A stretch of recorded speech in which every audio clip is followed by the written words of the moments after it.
पतन मादरी ज़ुबानों के आलमी दिन के मौका पर अपनी मादरी ज़ुबान पंजाबी को फ़रोग़ देने के लिए 21 फरवरी को प्रेस क्लब पाकपतन से दुनिया में पंजाबी ज़ुबान के पहले शायर हज़रत बाबा फ़रीद मसूद-उद-दीन गंज शिकार के मज़ार तक रैली निकाली गई। रैली के अख्ताम पर संगीत, ढोल, जंबर और रंगारंग कल्चरल प्रोग्राम पेश किए।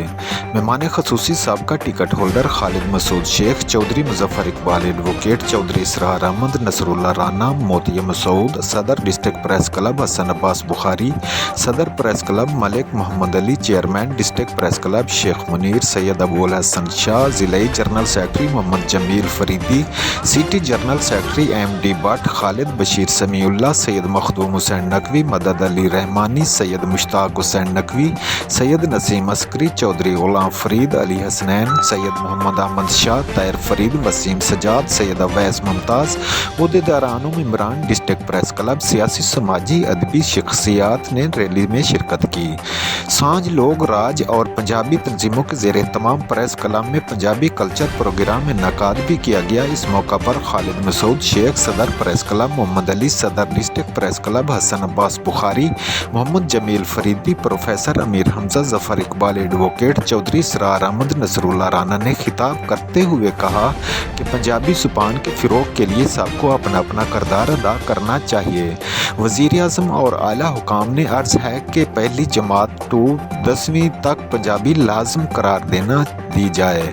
मज़ीद देखते हैं पाकपतन से हसन अब्बास बुखारी की इस रिपोर्ट में।